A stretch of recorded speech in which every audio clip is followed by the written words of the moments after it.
రాజాసాబు మనశంకర వరప్రసాద్ గారు నిన్న భర్త మహాశయులకు విజ్ఞప్తి.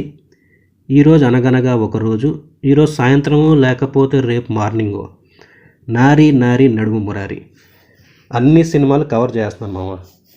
ఒక ప్లానింగు, ఒక పద్ధతి, ఒక విజన్. ఓ అబ్బో, ఇవి చిన్నప్పుడు చదువులో ఉంటే ఈ పాటికి ఐఏఎస్ ఐపీఎస్ అయిపోతుంది మామ. Okay, it's okay. ఇంకా అనగనగా ఒక రాజు సినిమా గురించి చెప్పాలంటే one man show. Star entertainer Naveen Polishetty one man show. Naveen acting భలే ఉంటుంది మామ, చాలా న్యాచురల్గా ఉంటుంది. నాకు ఒక్కడికే అనుకున్నాను కానీ చాలామందికి ఆయన యాక్టింగ్ నచ్చుద్ది. లేకపోతే ఆ బుకింగ్స్ ఏంటి మామ, చిన్న సైజు డైనమైట్లా ఉన్నాయి, మామూలుగా లేవన్నమాట బుకింగ్స్. సో ఇంకా సినిమా గురించి చెప్పాలి అంటే నాకు నచ్చింది మామ. ఒక సంక్రాంతి సందడి అంతా ఈ మూవీలోనే ఉంటుంది. ముఖ్యంగా గోదావరిలో సంక్రాంతి సంబరాలు ఎలా ఉంటాయో ఈ సినిమాలో మనం చూడొచ్చు. First half super, second half decent. ఏంటో ఈ సంక్రాంతి సినిమాలు మనశంకర వరప్రసాద్ కానీ, భర్త మహాశయులకు విజ్ఞప్తి కానీ, ఇప్పుడు ఈ అనగనగా ఒక రాజు, అన్నీ ఫస్ట్ హాఫ్ ఒక రేంజ్లో ఉంటాయి, సెకండ్ హాఫ్ కాస్త స్లో అయిపోతుంది అనమాట. ఈ అనగనగా ఒక రాజులో సెకండ్ హాఫ్ కాస్త ఎమోషనల్ టచ్ ఇచ్చారు.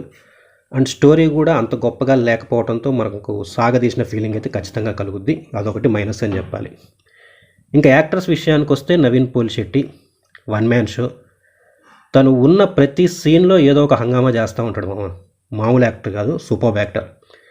హీరోయిన్ మీనాక్షి చౌదరి చూడడానికి బాగుంది, యాక్టింగ్ కూడా బాగానే చేసింది. ఇంకా రావు రమేష్ గారు, చమ్మక్ చంద్ర, భద్రం గారు అండ్ బుల్లిరాజు వీళ్ళందరూ బాగానే చేశారనమాట. అదర్ యాక్టర్స్ అందరూ ఓకే అనిపించారు. ఇంకా టెక్నికలీ మిక్కీ జే మేయర్ గారి మ్యూజిక్ ఓకే అనిపించింది మామ. 2 పాటలు బాగున్నాయి నాకైతే పర్సనల్గా. ఆ సాంగ్స్ అంటే గుర్తొచ్చింది కానీ అందులో సాంగ్స్ స్టెప్స్ కూడా చాలా బాగా చేశారు. ఎవరు, Naveen Polishetty and Meenakshi Chaudhary. So Naveen Polishetty dance కూడా సూపర్ చేశాడు ఈ సినిమాలో.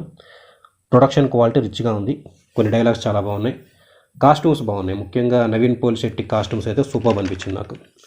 ఇంకా డైరెక్టర్ మారీ గారు, ఇది ఆయన డెబ్యూ మూవీ, పర్లేదు బాగానే హ్యాండిల్ చేశాడు. ఆ సెకండ్ హాఫ్ ఇంకాస్త కేర్ తీసుకుని ఉంటే ఇంకా బాగుండేది. ఓవరాల్గా డీసెంట్. సో ఈ సంక్రాంతికి ఇంకొక నవ్వుల సినిమా వచ్చేసింది, చూసేయండి, నవ్వేయండి.